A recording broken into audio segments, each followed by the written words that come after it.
I am 16 years old. I live with my father, who has had full legal custody of me since I was 2. He has raised me alone for as long as I can remember. My parents were barely more than kids themselves when I was born. My dad was 18. My mother was 20. To her, motherhood came at the worst possible moment. She was in college, surrounded by friends, parties, late nights, and plans for a future that didn't include a crying baby. Having me meant giving up the life she imagined for herself. So she packed her things and left. She walked out and never looked back, leaving my father to raise me on his own. My dad is the complete opposite of her. He has been everything to me, both mother and father in one person. He wrapped my life in care and stability. When I needed comfort, he was there. When I needed discipline, he gave it. He guided me into becoming the person I am now. Not once has he missed an opportunity to remind me how much he loves me. He is my hero. I don't think I will ever love anyone the way I love my dad. I am not ashamed to say I'm a daddy's girl. Our life has always been steady and safe. He handled my childhood and teenage years with more strength than I think most people could manage. The woman who gave birth to me, on the other hand, has no place in my heart. I don't call her mom. The very idea makes me feel sick. To me, she is nothing more than an egg donor. I don't apologize for saying that. She made her choice when I was still a baby. For 14 years, our world was quiet and complete. Just me and my dad. Then she appeared again. She reached out and asked to meet. She said she wanted to rebuild a relationship with me. She sent long messages about how she had regretted leaving me for years, how she had grown emotionally and financially, how she was finally ready to give me what I deserved from her. She now has 2 children of her own, a 7-year-old and a 5-year-old. She wrote about how excited she was at the thought of us becoming sisters, about how she imagined family gatherings, birthdays, holidays. She spoke as if we were only separated by time, not by choice. Something in me snapped. I didn't plan it. I didn't rehearse anything. The moment I read her words, all the anger I thought I had buried came flooding back. I told her exactly what I felt. I said that nothing she could say would ever make me want a relationship with someone I saw as nothing more than an egg donor and an incubator. It felt like a dam had broken. All the resentment I believed I had outgrown poured out. The rage wasn't only about me, it was about my father. The years he struggled alone, the exhaustion, the sacrifices, the quiet pain she left behind.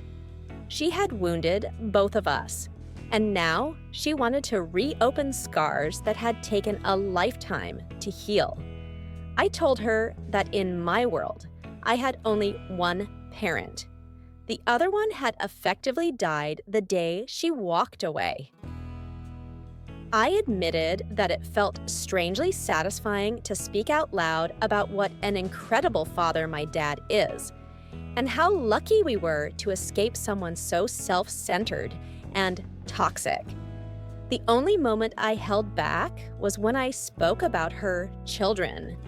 I told her I wanted nothing to do with them, but not out of hatred. They were innocent. None of this was their fault. If she ever tried to use them as emotional leverage, it would only deepen my anger. After that, I blocked her everywhere. I know this isn't the end. My dad is already preparing to involve a lawyer if she tries to push this further. For now, I'm focusing on my exams and counting the days until our trip together. A celebration of finishing the semester, just the two of us. A couple of months later, I agreed to see her. Not because I wanted her back in my life, but because something inside me needed closure. She had reached out again, this time more carefully. She knew I was preparing for exams and suggested we talk afterward. I spent days thinking about it. I talked to my dad.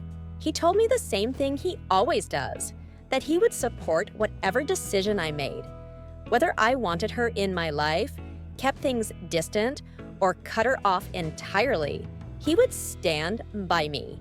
So I agreed to meet her once, in a public place. We chose a small cafe.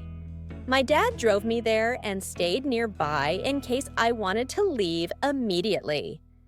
While I sat across from her, he waited just down the street, pretending to shop for things for our upcoming trip. She started with an emotional story about how she had regretted her choice for over a decade. She said she had been young, confused, unprepared, that she hadn't known who she was or what she wanted from life back then. I told her I understood that being a mother at 20 must have been terrifying, but my father had been even younger than she was. He had been 18, and yet he stepped up. He gave up his freedom, his youth, his plans. He became my entire world. So while I could empathize with her fear, I couldn't accept it as an excuse. I could see that my words hurt her. I believed she was sincere, but sincerity didn't erase the past. Then she began talking about her children. She showed me photos, told me stories, spoke about them with warmth and pride. And every word felt like a knife. I had spent my whole life imagining what it would be like to have a mother who talked about me that way, to be someone she wanted to show off, someone she missed. I asked her to stop. I told her that hearing about them reopened a wound I had carried since childhood. I said I would never see them as my siblings. We hadn't grown up together. We didn't know each other. To me, they were strangers, no different from any children I passed on the street. My emotions were rising, and she noticed. As we were getting ready to leave, she misunderstood the moment. She thanked me for giving her time with her older daughter and said she hoped this would be the first of many meetings. I stopped her immediately. I told her this was not the beginning of a relationship. I said this meeting existed so we could both say what needed to be said and walk away with closure. I made it clear that I would never see her as my mother. Yes, she carried me for 9 months. Yes, I was grateful for my life, but that did not make her my mom. She began to cry. Her emotions spilled over, and she tried to interrupt me. I had to ignore it long enough to finish what I needed to say. In my life, there is only one parent, my father.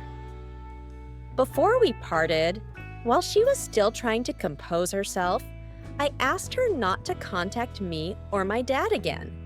I told her that if I ever wanted to speak to her in the future, I would reach out myself. I needed her to understand that I wanted no relationship with her now, or ever. It hurt to see her break down. I had to fight back my own tears, but I knew I couldn't soften my words. They had to be final.